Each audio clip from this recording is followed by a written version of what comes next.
Alright, so this is going to be our notes on NASA, and so far we've been looking at history of rocketry, how it developed and eventually came to be a big part of the United States, how they went from the Chinese with fireworks and ended up with men walking on the moon.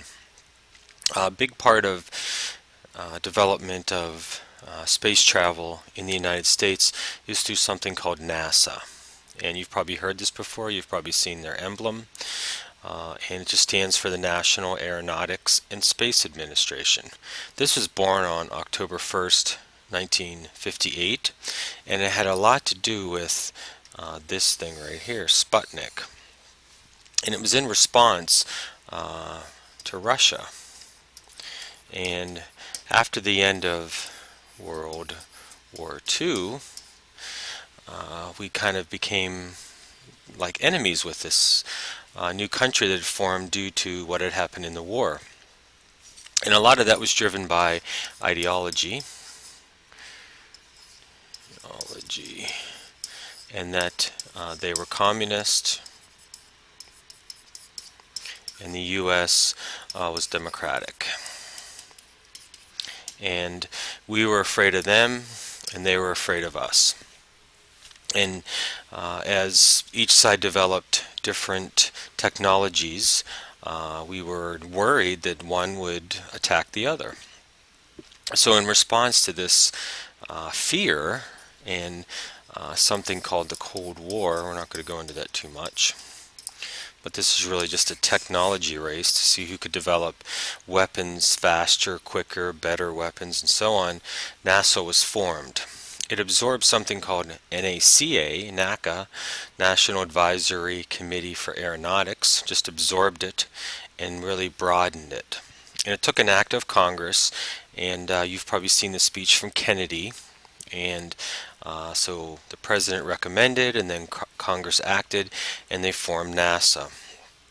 And again, like we said, or like I said, this is in reaction to Sputnik. And Sputnik was the first satellite. It was launched by Russia, and it was the first to orbit the Earth. It went on, it orbited for about 2 months.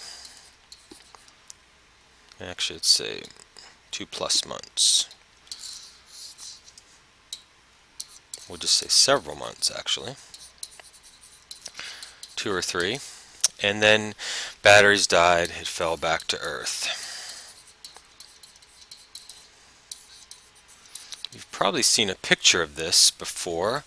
I'll see if I can show you one here, just in case you haven't. Let me get my pointer here. That's not it. Where's my Sputnik? So here's Sputnik. I gotta get out of this thing to show you. So here's kind of what it looks like, this giant ball, and you can see some up here as well. It looks like the size of a volleyball, and it has these antennas coming off of it, and it was pretty low trajectory. It wasn't really that high, and these would just send radio signals back, and it just showed the potential of what could be done. And people, whether you were in Russia, United States, it would fly over, and you could receive those signals. So it kind of proved that it could be done. And that's kind of what Sputnik looks like. Not like if you looked at a satellite today, it'd be very different. So let's go back to these notes here. And so the U.S. responded to that, and this was in 1957, October 4th, when this happened. So in a little less than a year, NASA was formed, and then later on, Explorer was then launched, and I'll show you that. And this is the first U.S. satellite to orbit the Earth. So this was in 1958. Pretty sure it's January 1958. So it seemed pretty far behind, October, November, December, January, 4 months or so behind, and people were really concerned that we were falling behind the Russians, and there was a real push for the United States to move faster. And you'll see here, eventually NASA forms many programs to help respond to that thought. So if we keep moving down here, and this idea that we have to get faster and catch the Russians developed into something called the space race. And this was first people to orbit Moon and land on the Moon. And NASA was formed really to meet this. And there's different programs. We're going to go over them here in just a minute, but all this was in response, really got started by the Russians. They put a satellite into space. Not sure the US saw the need for that, but then once Russia did it, we responded to it, and it just developed in a short amount of time. 1969, 11 years later, people are walking on the Moon. So it's a pretty amazing thing.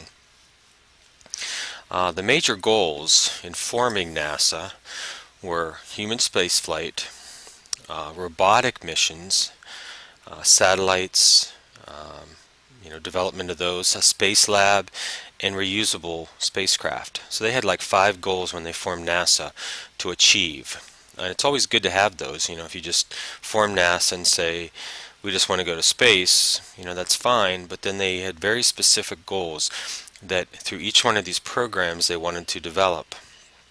And the first one we know about, human spaceflight, and these were like Mercury, Gemini, and then Apollo. And each one of these, the ultimate goal was the Moon. We'll just UG, ultimate goal was the Moon. But as they developed these, they also had the thought of, safe flight, advancements in technology. So they were testing a lot of things. They would design different components for the rocket and then test them. And then once they thought they would work, they would shoot a rocket into space and make sure that it did. And that's really, and we have groups here we're going to present when we're ready. Really, Mercury had a specific mission, Gemini, and Apollo. And Apollo was the one for the Moon, really.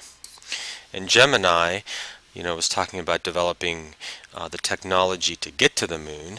And Mercury was really talking about, well, let's shoot somebody in space and let's adapt to that, see what happens when we launch a rocket, and how we're going to make sure that launching a person into space is going to be safe. And these all worked really in conjunction with each other, so all at the same time, Mercury, Gemini, and Apollo were going on, if you look at the timelines. But that's the first goal, human spaceflight, to put a man on the Moon, to make a man orbit the Earth, to make a man orbit the Moon. And then beyond that, can we go to Mars? Can we go beyond? And that's really was one of their first major goals. But also robotic missions, so to go to other planets. And there's lots of different satellites that they've put into space to observe Mercury, to observe Venus, to observe Saturn, Jupiter, and not sending people though, but just sending a satellite, sending a robot. And we know even lately that they've gone to Mars, and they've recorded the surface of Mars, and they've taken samples, and they've taken data right there, and so on. So then you don't have to necessarily send people to Mars, but you can send a robot, and they've orbited planets such as Mercury. Oh, let me do that. Venus, Saturn, you name it. Pluto, they've gone beyond.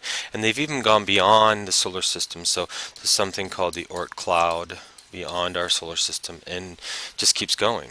So, and then as these satellites that have robots and other things on it and sensing devices and such, as they go, they send data back. Okay, so that's number two, robotic missions. So sending spacecraft with scientific equipment on it to other planets and collecting data. But also satellites, and these are for the Earth to take data. So put these in orbit around the Earth and then monitor weather, climate, so short-term, long-term, natural phenomena, and then also other nations, so they can observe other nations as well. So they would say for national security. So this is just gathering data. So as NASA's developing this technology to go to the moon and to observe other planets, they're also developing the technology to observe the Earth. And now if you have things like DirecTV and all these other things, a lot of those are based on, or a lot of these newer technology, they're based on these satellites that are orbiting the Earth, and they can send you signals so you can watch the Super Bowl, or you can watch your favorite program, and so on. And there's lots of other things as well. But also with these satellites, they're observing the atmosphere, and you name it. It's kind of a lot of data, so they can observe and see what's happening on the Earth as well. And another one is a space laboratory, and it's called Skylab. And people would go there, astronauts, they'd land on this lab in space and do experiments and then come back. So this is really like a lab in space, or a space lab, to see how scientific conditions in space. And this really goes kind of back to this one. So human spaceflight, well, we've gone to the moon now. Let's see what happens when people are in space for a while, and can we see how that affects them, and how other things happen in space, because they've never really done it and they're not really sure. And they used to believe, well, a rocket could never make it in space because it has to have particles to, Newton's third law. For every action there's an opposite and equal reaction, and many people originally thought, well, the fire's coming out the back and that's pushing it forward. It's really not that. And they could figure those kind of things out by actually going into space, doing the experiment, and seeing what happens. The last goal, and I'm sure some of these goals have been added since, but is a reusable spacecraft. And this is the Space Shuttle.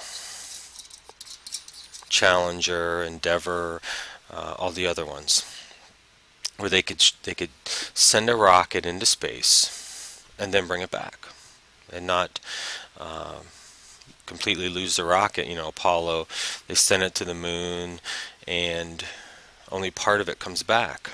Well, this was, recycling your spacecraft.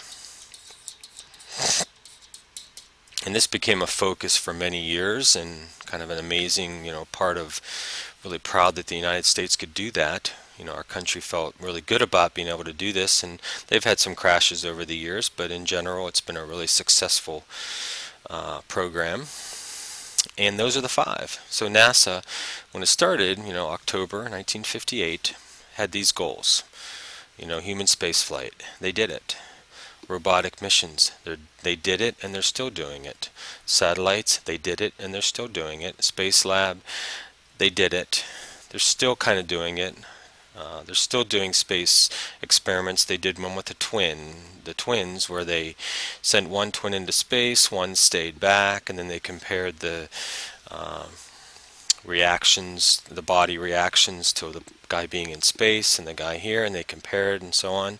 And then reusable spacecraft, they've done these goals.